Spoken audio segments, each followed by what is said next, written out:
So if you want to make six figures, you can't just be talking about you want to make six figures. You hear what I'm saying to you tonight? If you do the three things I tell you to do tonight, I guarantee you, whatever it is you want to do in life, you'll be able to do. You will be able to accomplish whatever you want to academically, financially, relationally, whatever. So three things. All right, now I'm going to tell you the story. I got to get out of here. And the story is about, you guys have probably heard about this before. It was a young man who, he wanted to make a lot of money, and so he went to this guru, right? And he told the guru, I want to be on the same level you're on. And so the guru said, if you want to be on the same level I'm on, I'll meet you tomorrow at the beach at 4 a.m. He's like, the beach? I said, I want to make money. I don't want to swim. Guru said, if you want to make money, I'll meet you tomorrow, 4 a.m.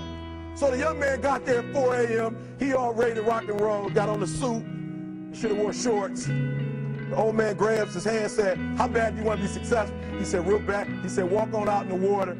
So he walks out into the water. Watch this. When he walks out into the water, it goes waist deep. So he's like, this guy crazy. Adrian, he's like, I want to make money. He got me out here swimming. I didn't ask to be a lifeguard. I want to make money. He got me in. So he said, come out a little further. Walked out a little further. Then he had it right around this area, the shoulder area. So this old man crazy. He's making money, but he crazy. He said, come on out a little further. Came out a little further. It was right at his mouth. My man like, I'm about to go back in here. This God is mine. So the old man said, I thought you said you wanted to be successful. He said, I do. He said, walk a little further. He came, dropped his head in, held him down, hold him down. My man getting scratching, holding him down. I got you. I know you brushed it out, but I got you. He had him held down. I need you for an illustration. He had him held down. Just before my man was about to pass out, he raised him up. He said, I got a question for you. Somebody answer the question for me. He said, when you were underwater, what did you want to do? Lee, I'm looking for a different word, though, than lit. What's that word? He said, I wanted to breathe. He told the guy, he said, when you want to succeed as bad as you want to breathe, then you'll be successful. I don't know how many of y'all got asthma in here today, but if you ever had an asthma attack before, you short of breath, SOB, shortness of breath, you wheezing. The only thing you trying to do is get some air. You don't care about no basketball game. You don't care what's on TV. You don't care about nobody calling you. You don't care about a party. The only thing you care about when you're trying to breathe is to get some fresh air. That's it. And when you get to the point where all you want to do is be successful as bad as you want to breathe, then you'll be successful. And I'm here to tell you, number one, that most of you say you want to be successful, but you don't want it bad. You just kind of want it. You don't want it badder than you want to party. You don't want it as much as you want to be cool. Most of you don't want success as much as you want to sleep. Some of you love sleep more than you love success. And I'm here to tell you today, if you're going to be successful, you've got to be willing to give up sleep.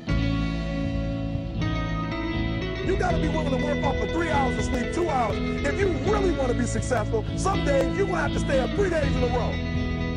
Because if you go to sleep, you might miss the opportunity to be successful. That's how bad you got to want it. You got to go days without, listen to me, you got to want to be successful so bad that you forget to eat. Beyonce said once she was on the set doing her thing, 3 days had gone by, she forgot she didn't eat. Because she was engaged. I'll never forget when 50 Cent was doing his movie, I did a little research on 50, and 50 said that when he wasn't doing the movie, he was doing the soundtrack. And they said, when do you sleep, 50? Sleep, he said, sleep. Sleep is for those people who are broke. I don't sleep. He said, I got an opportunity to make a dream become a reality. Football players, how many football players? Got anybody like football in here? Raise your hand. Anybody like football? Emmitt Smith. I used to be a Cowboy fan. Before they did my boy Tom Landry wrong, I used to be a Cowboy fan. And watch this, there was a commercial. Emmitt Smith had won his first Super Bowl, and he had this commercial when he was lifting weights. I don't know if you saw the commercial when he was lifting, and he said, Emmitt said, you know what? I won the Super Bowl, so I can rest now. He was doing his bench press. So he said, I won the Super Bowl, so I can rest now. So he throws up about 325, boom. And he rests for about 2 seconds. And he boom, boom, boom. Did you see that? He'd already won a Super Bowl. He said, I think I'm going to take a rest. And he rests for how long? 1 second. Most of you won't be successful because when you're studying and you get tired, you quit. And I'm here to tell you today, if you got somebody came to my office the other day crying. I said, look, don't cry to give up. Cry to keep going. Don't cry to quit. You already in pain. You already hurt. Get a reward from it. Don't go to sleep until you succeed. Listen to me. I'm here to tell you today that you can come here, you can jump up, you can do flips, you can be excited when we give away money. But listen to me, you'll never be successful until I don't have to give you a dime to do what you do. You won't be successful until you say, I don't need that money, because I got it in here. So listen to me. Emmett Smith said this at the end of the commercial. Emmett Smith said, all men are created equal. Some work harder in preseason. I'm going to say it again because you might have missed it.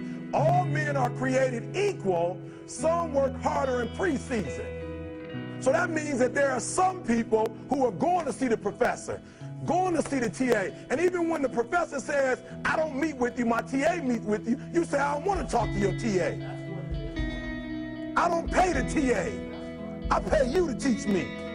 So you're going to have to find some time to meet me. If I got to meet you at the mall, if I got to meet you at your house, you are going to see me.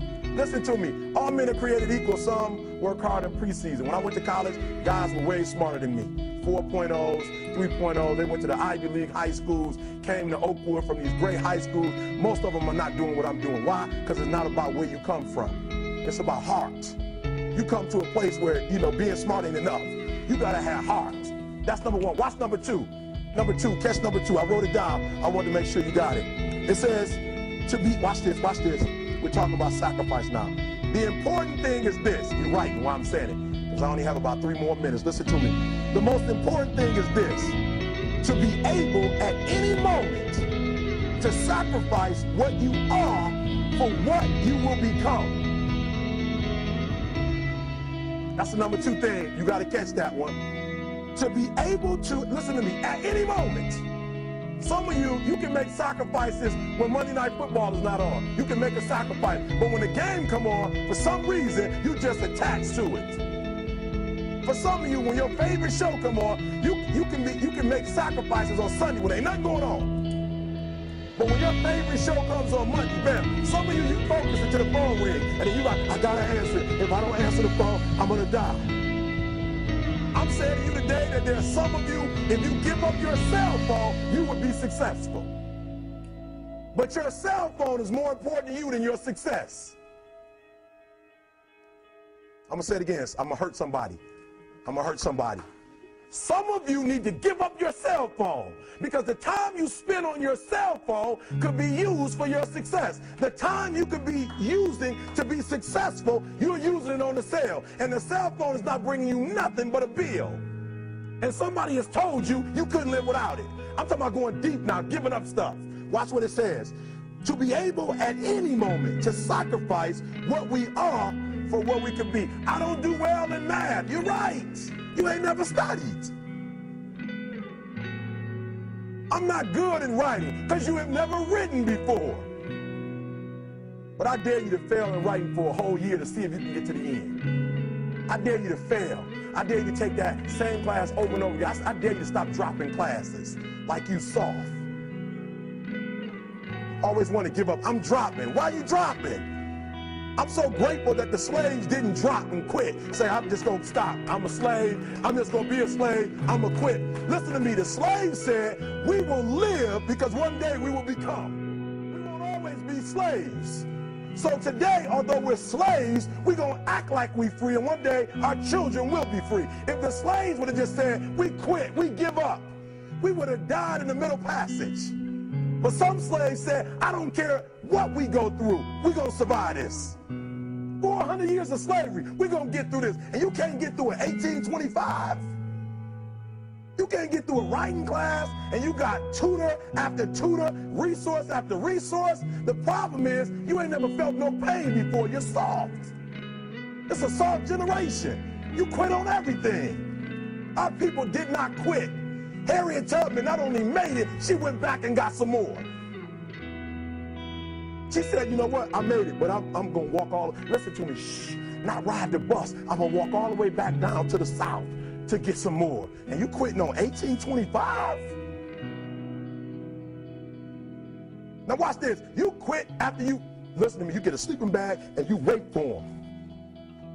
You wait for the first WRA instructor to come in and you come out your sleeping bag, I need help. You quit after you do that. You quit after you had, listen to me, a WRA party. I'm having a party. Everybody come over. I got food, everything. And let them get over there. Let it be all the best writers. All right, I food y'all. I want to have a writing party.